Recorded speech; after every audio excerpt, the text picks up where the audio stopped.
అందరికీ నమస్కారం. Welcome to Navya's recipe world. ఈరోజు వీడియోలో కాబూలీ శనగల కూరని ఎలా తయారు చేయాలో చూపించబోతున్నాను.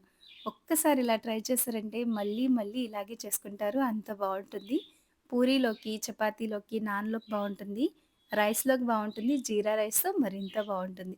మరి అద్భుతమైన చిక్కటి గ్రేవీ గల కాబూలీ శనగల కూరని ఎలా తయారు చేయాలో చూసేద్దామా?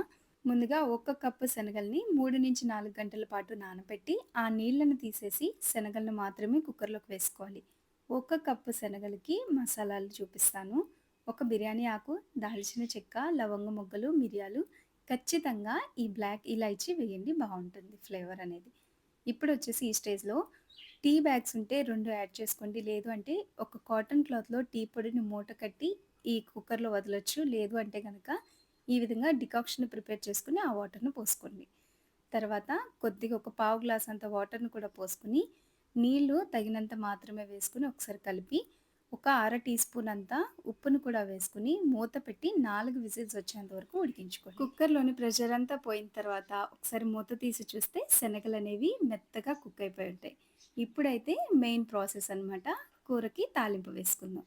2 పెద్ద టేబుల్ స్పూన్ ఆయిల్ వేసుకొని, షాజీరా, దాల్చిన చెక్క, లవంగ మొగ్గలు, బిర్యానీ ఆకు, చిన్న ఇలాచీ, పెద్ద ఇలాచీ ఈ ఆయిల్‌లో వేసి 2 సెకండ్లు వేయించిన తర్వాత తరిగిన పచ్చిమిర్చిని కూడా వేసి మరొక 2 సెకండ్లు వేయించుకోవాలి. ఇప్పుడు ఇందులోకి 2 మీడియం సైజ్ ఉల్లిపాయల్ని కోర్స్‌గా బ్లెండ్ చేసుకొని వేసుకోవాలి. మనం ఇందాకడ వేసాం కాబట్టి మసాలాలు చూసి మసాలాలనేవి అడ్జస్ట్ చేసుకోండి. ఒక అనాస పువ్వును కూడా వేసుకోండి. ముందు వేయటం మర్చిపోయాను. ఒక రెమ్మ కరివేపాకును కూడా ఏసి ఉల్లిపాయలు ఖచ్చితంగా గోల్డెన్ బ్రౌన్ కలర్ వచ్చేంత వరకు వేయించుకోవాలి. మనం వేసే మసాలాలు వేయించే విధానం బట్టి కూర అనేది ఆధారపడి ఉంటుంది. ఇప్పుడు ఇందులోకి అప్పటికప్పుడు చేసిన అల్లం వెల్లుల్లి పేస్ట్‌ని కూడా వేసి పచ్చివాసన పోయిన తర్వాత 4 పండు టమాటోలు ప్యూరీని వేసుకోవాలి. టమాటోలు 2 సెకన్లు వేయించిన తర్వాత ఇందులో పౌడర్ మసాలాలు వేసుకోవాలి. రుచికి తగినంత ఉప్పు, ఇందులోకి 1 టేబుల్ స్పూన్ దాకా ధనియాల పొడి, అర టీ స్పూన్ దాకా జీలకర్ర పొడి, 2 పెద్ద టేబుల్ స్పూన్ల కారము, 1:30 టేబుల్ స్పూన్ అంతా ఇన్‌స్టంట్ చోలే మసాలా. ఇందులో ఖచ్చితంగా చాట్ మసాలా వేయండి. ఆ పుల్లదనం యాడ్ అయ్యి కూర మరింత రుచిగా ఉంటుంది. కొద్దిగా కసూరి మేతిని కూడా వేసి 2 సెకన్లు ఈ ఆయిల్‌లో వేయించుకోవాలి.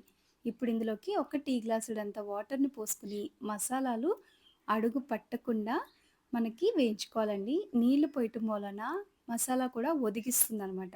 అడుగనేది పట్టదు, మాడిపోదు. మసాలా ఒదిగించి గ్రేవీ చాలా బావుంటుంది. ఇలా ఆయిల్ బయటకొచ్చేసిన తర్వాత టమాటోలు కూడా మగ్గిపోయినియి. ఈ స్టేజ్‌లో ఉడికించి పెట్టుకున్న శనగలను కూడా వేసేసిన తర్వాత 2 మీడియం సైజ్ బంగాళదుంప ముక్కల్ని ఈ స్టేజ్‌లో యాడ్ చేసుకొని, ఈ మసాలాలు మొత్తం పట్టించిన తర్వాత 1:15 గ్లాస్ వరకు నీళ్ళను పోసుకోవాలి. ఇందాకడ ఎలాగో శనగలు ఉడికిపోయినియి. కానీ బంగాళదుంప ఉడకాలి. శనగలు కూడా మంచిగా మనం వేసిన మసాలాలన్నీ పట్టించాలంటే వాటర్ పడతాయి. మంటని హై ఫ్లేమ్‌లో పెట్టేసుకొని, ఒక 10 నిమిషాల పాటు ఉడికించుకున్నామంటే బంగాళదుంప ముక్కలు ఉడికిపోతాయి. శనగలు కూడా మంచిగా ఆ గ్రేవీని పట్టుకొని ఫ్లేవర్‌ఫుల్‌గా ఉంటుంది.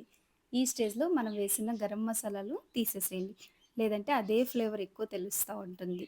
ఇందులోకి కొద్దిగా గరం మసాలా, కొద్దిగా కొత్తిమీర ఆకులను కూడా వేసి, చివరిగా బటర్‌ని వేసుకొని స్టవ్ ఆఫ్ చేసుకోండి. అసలు టేస్ట్ అయితే భలే ఉంటుందండి బటర్ వేసిన తర్వాత.